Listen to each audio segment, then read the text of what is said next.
surprised with Cam's outing, more surprised with the defensive showing. Yeah, it was disappointing. I think the secondary was exposed a little bit. And I think, honestly, not being able to get off the field hurt the offense as well. Did we overstate this defense a little bit? Possibly. Did that impact the offense and things of that nature? Yeah, probably a little bit. But honestly, give credit to Drew Brees and to that Saints offensive line, because one of the more underrated stats I thought coming into this game was that the Saints were giving up I believe, a league low 2.3 sacks per. I mean, they were protecting Drew Brees is the moral of the story. So he had time, and he looked like a Hall of Fame quarterback today. Yeah, and I think the Saints, getting blasted last week in New England, not a shocker. What Tom Brady had 5 more touchdown passes today, so that was a mirage, or as Bugs Bunny would say, a mirage. All right, Ron Rivera just wrapped up his post-game news conference a few minutes ago. Let's check in on Ron.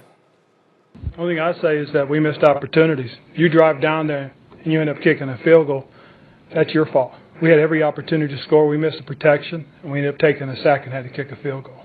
We came out with a purpose to win this football game, no more, no less than they did. We screwed ourselves by not making plays when we had opportunities, more so than anything else. When I look at this tape, I'm going to look at us as coaches.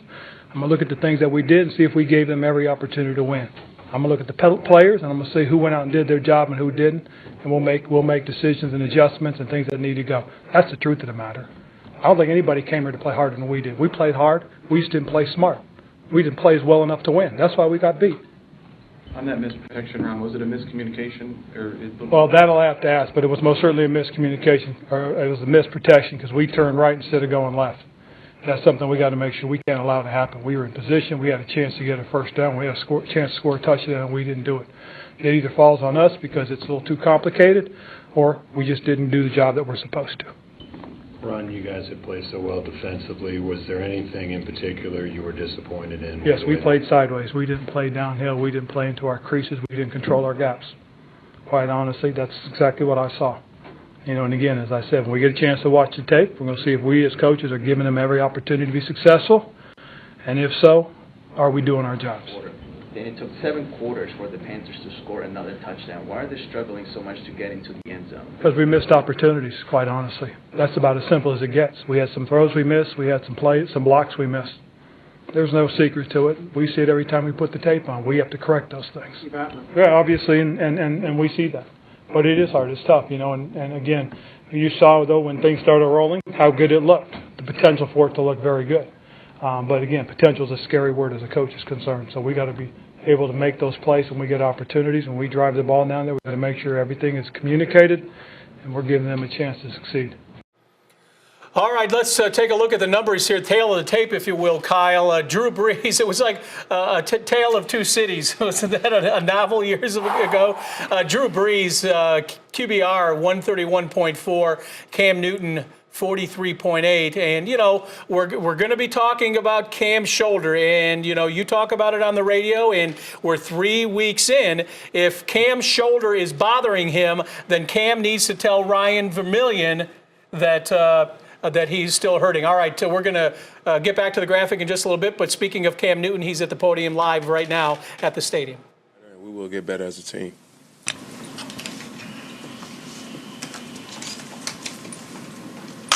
What went wrong specifically, do you think, on the interceptions, Ken? Well, it was, they had a good plan. It was a good team. We didn't get fooled by their record, but at the end of the day, we have to go back in the lab and prepare, and we will be better from it. We just have to play better or should I say, we have to play better complementary to a complementary game, offensively, defensively, as well as special teams. I put the defense in some screwed up situations, and in order for us to win, that can't happen.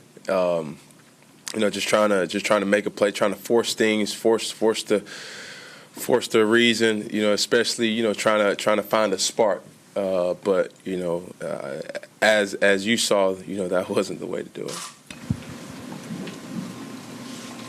The injury to Kelvin Benjamin obviously affected things. I know y'all are close. Did that change what you were able to do out there? Not necessarily. Not necessarily. It's just up to me. As I grow in this game and each and every game plan going in. I just have to know when, to check the ball down and, doing it in an accurate way. And I feel like, if I play better, the outcome is different. So, the onus is on me. What's it like not being able to throw much in practice during the week and then having to try and come out and just do Well, it's just your body responding. It's tough. It's tough. But at the end of the day, we are professionals. I would not have not wanted to play today. Let's just put it like that. And I feel as if, where my mental frame was, I was ready to play. It was just the circumstances that the game took place. Early on, we had a great first drive. We just had to find ways to score points, and keep the momentum in our favor. When you score 3 points, yeah, that's a plus, but it's still not 7 points. We can't keep letting teams off the hook by having great drives and getting in the red zone and not cashing in. Gano has been doing a great job for us. We're going to expect to steal things, for him like that. But we would prefer scoring touchdowns.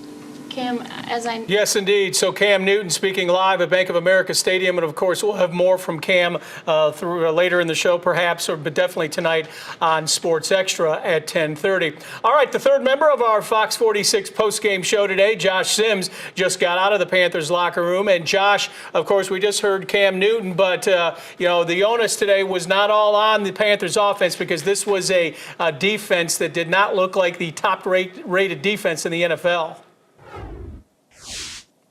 Yeah, that's right, Chuck. A very uncharacteristic performance from this Carolina Panthers defense, one that hadn't allowed a touchdown in the first 2 weeks of the season. And then today, Drew Brees had a field day, threw for 3 of them. Some rushing touchdowns thrown in there as well as they put up 34 points on this Carolina Panthers defense. As we look a little bit at the stats, the three-headed monster rushing for them in Ingram, Adrian Peterson, and Kamara go for nearly 150 yards rushing, throwing a couple rushes from Ted Ginn Jr. as well, the former Carolina Panther. But the big thing to notice, the Panthers couldn't get the pressure on Drew Brees, just 1 sack, and they didn't force turnovers. And we know when this team is able to force turnovers, they've been able to turn that into points on offense. So that's something they want to work on as well. 213 through the air for Drew Brees and those 3 touchdowns like I talked about in the locker room afterwards. The guys saying they simply need to do better. I thought we didn't execute well at all. I thought it was poor execution. I thought it was just poor fundamentals all the way around, and it showed on the field. You guys have been so buttoned up the first 2 weeks. How frustrating is it to have a performance like this? Yeah, because it's frustrating because we felt like we were doing some things good, which we were, and we still did some things good today. But it was small things that got us here. So I think a little bit more attention to detail, more sense of urgency, and focus on the small things. You talk about right now to really know what happened without actually seeing the tape. So tomorrow we'll come in, we'll see it. It's one game, and it shows that we have a lot to improve on. But New Orleans is a good team, and we just got to make improvements moving forward. And, we always talk about limit big plays, and that's one of the point of emphasis, every week. And they got a couple on us this week, and big plays lead to points, and that's what New Orleans does, and we just got to do a better job of playing our responsibility. And they made some plays. We also hurt ourselves, so we got a chance still to make some noise moving forward. We just got to tighten some things up. And you know what? If they think that Saints offense was good, they got a quick turnaround as they go to Foxborough next week and try to figure out how to stop a future Hall of Famer in Tom Brady. Coming up shortly on the postgame show, we'll flip the script and talk about the offense and how the loss of another guy in the pass receiving game might have affected them out here today. Back to you guys in the studio. All right, Josh, we'll be checking back in with Josh in our next segment to talk about the offensive struggles today. Still to come on the postgame show, the Panthers offense spinning its wheels, but we're going to look at the silver lining. What bright spots did we see in the loss? I don't know, Kyle. Better check those notes. We'll break it down next. Stick with us.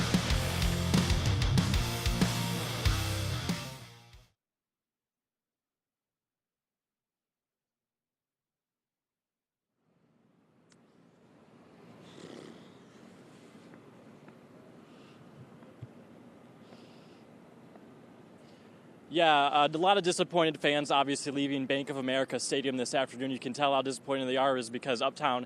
Okay, thanks.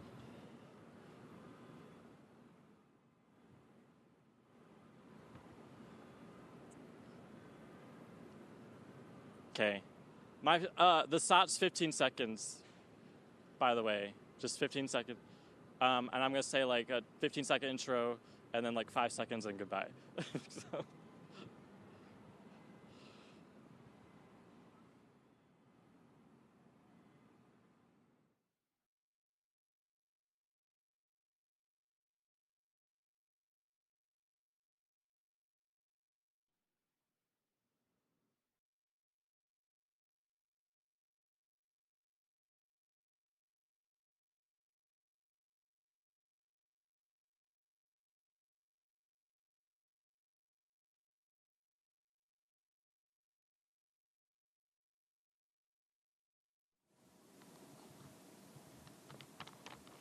I said, yeah, that's fine. I got you.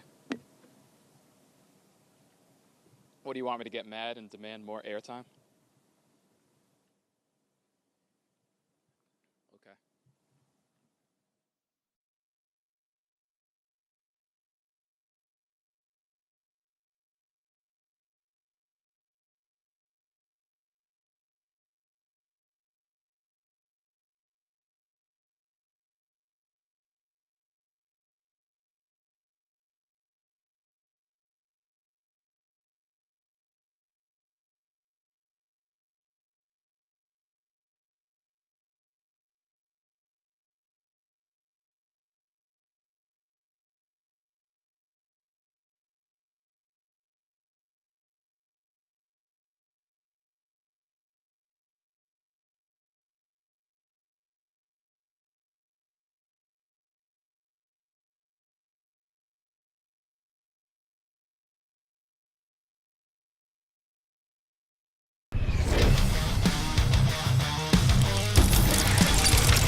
Welcome back. Obviously not the best of days for Panther fans, but they're remaining hopeful. Brett Bolduc had the toughest job out of all of us today. He's standing outside of Bank of America with some of those fans. Brett, any smiles whatsoever?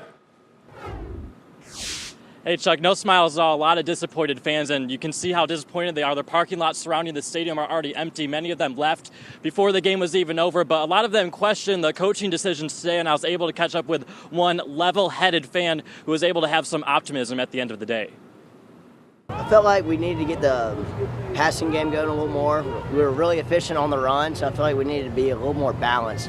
Obviously, the takeaways were interceptions, but I feel like if we could have had the passing game going a little stronger, we probably would have been a little happier with the outcome.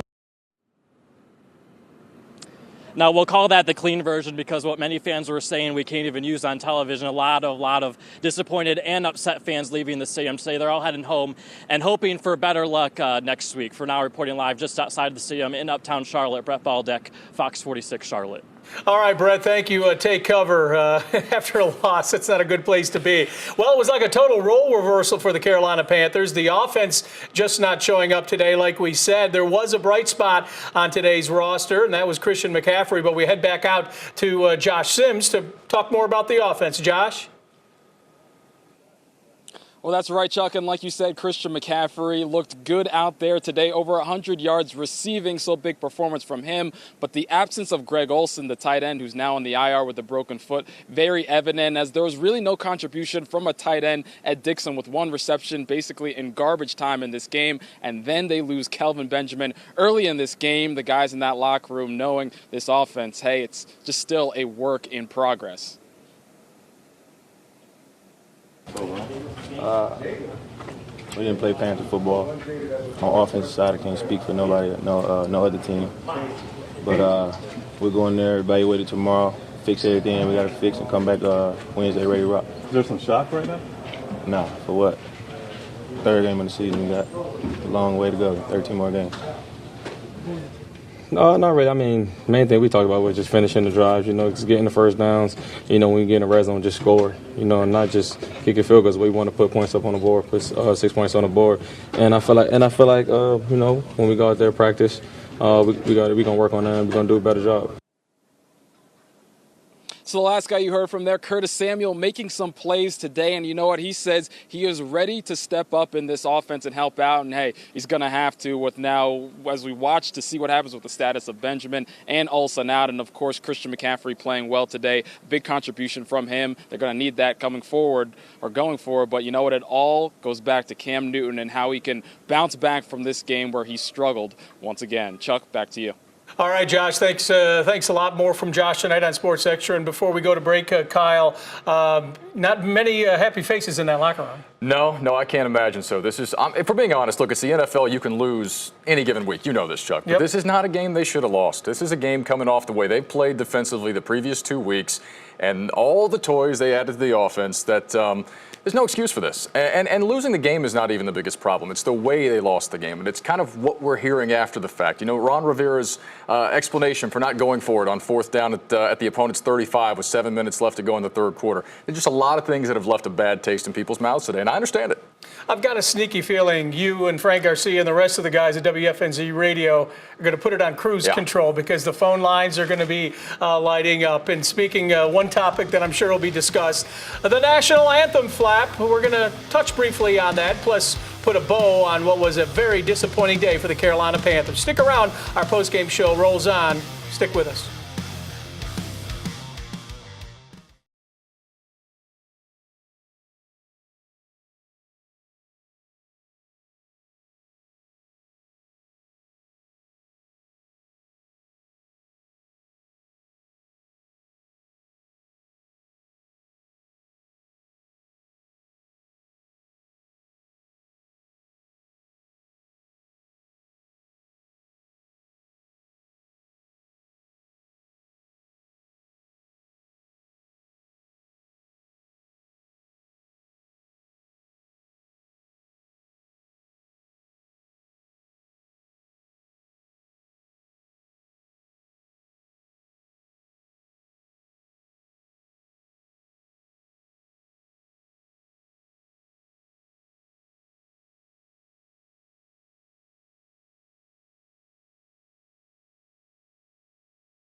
Take a look at the Carolina blue sky as the 71st Fighter Squadron from Langley Air Force Base completed its flyover at Bank of America Stadium. Their T-38s, just as the national anthem was ending before kickoff. And that brings us to the national debate that's been sparked over the national anthem. During the singing of it at Bank of America today, every single Carolina Panther player was on their feet for it.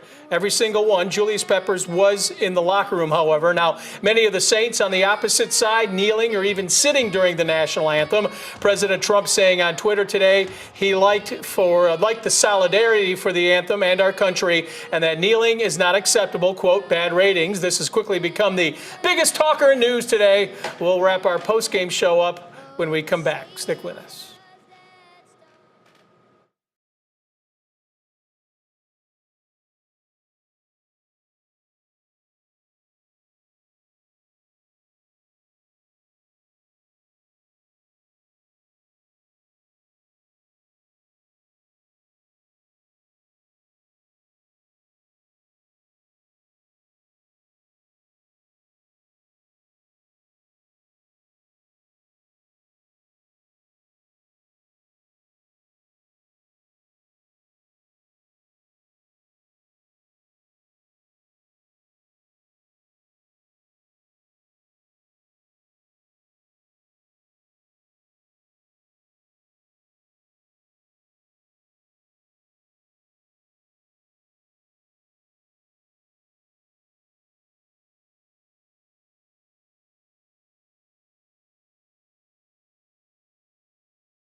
All right, welcome back, Kyle. A minute to go. Put a bow on this thing. It's going to be an ugly bow.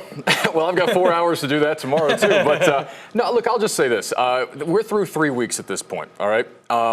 People saying don't overreact, 2-1's 2-1. That's fine. Offensively, this team's a mess. And through 3 weeks, Mike Shula should be unnoticed. This offense should be unnoticed. And look, these injuries matter. Olsen, Khalil, now Benjamin, the extent of that, we still don't know. But this offense absolutely should be unnoticed. This is unacceptable, given the way that they've drafted. I don't think anyone expected, the greatest show on turf to show up in the first week of the season. But this has been the extreme opposite of that. So this offense has to get right in a hurry. And, defensively, I'm not really sure. But Ron Rivera and others, they've got to get this thing fixed because this thing could go south in a hurry if they don't. Well, I can't add any more to that. I mean, you put it very succinctly and very accurately, and good stuff. And tune in to Kyle and Frank Garcia and the rest of the guys on WFNZ Radio all day tomorrow. Should be some hot fans. Hey, more tonight on the Panthers loss on Sports Extra following Fox 46 News at 10. Thanks for joining us.